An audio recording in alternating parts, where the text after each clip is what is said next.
A dish that was probably one of the first fusion recipes of India, blending Portuguese, British and Indian styles of cooking and ingredients. Country Captain Chicken's flavor is as unique as its name. Born in India during the colonial era, this dish traveled all the way to the southern states in the US, where it is still cooked as a hot favorite. Without much further ado, let's get gobbledygooking.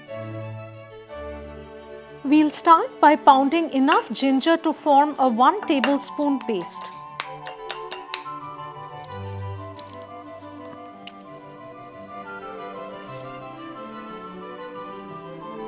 And the same with garlic, which I am pounding to yield 1 tablespoon of paste.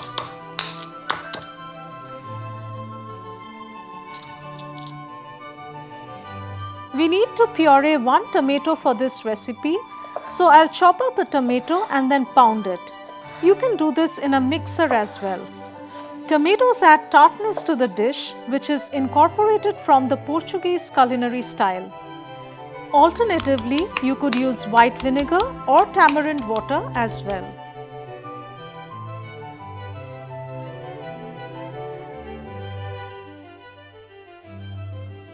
Onions are the soul of this dish and we need a lot of it. I am using 2 large onions weighing a total of about 700 grams. I have 1 kilo of fresh chicken here.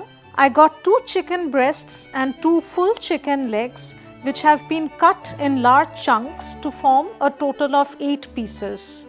To marinate the chicken, we'll add half teaspoon of red chili powder, half a teaspoon of turmeric powder,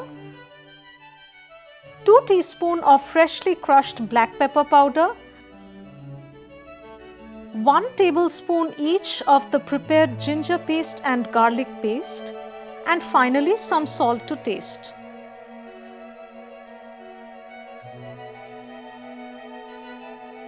Mix everything together. Cover and marinate for at least 30 minutes. 1 hour would be even better. Heat 3 tablespoons of mustard oil in a skillet or pan on medium-low heat. Once the oil is hot, add some whole spices, 4 cloves, 6 to 8 whole peppercorns, 2 pieces of cinnamon and 2 dried red chilies broken into pieces. Saute for 30 seconds to temper the oil. Add in the sliced onions. I'll add some salt to let the onions caramelize.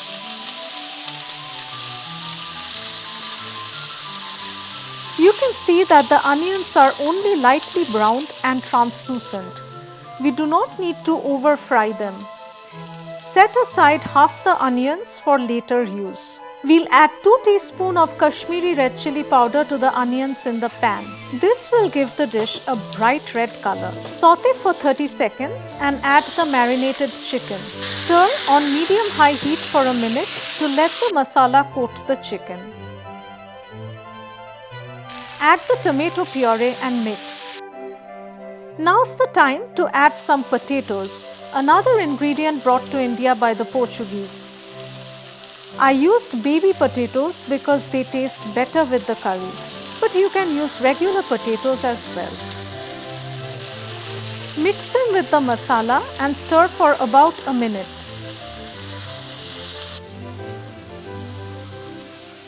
Now add 2 cups of hot water. Submerge the chicken and potatoes in the water and bring the curry to a boil. Once the curry starts boiling, cover with a lid to let everything cook. Keep the heat on low at this stage so that the curry simmers. Check and stir from time to time so the masala doesn't stick to the bottom of the pan.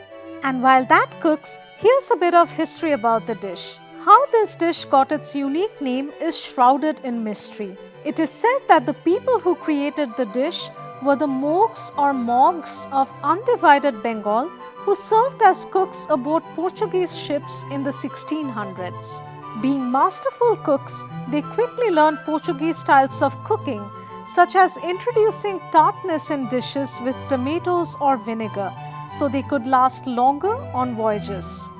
The Mogs later became much in demand in British households in the 1800s as cooks, since they were already familiar with the European cuisines.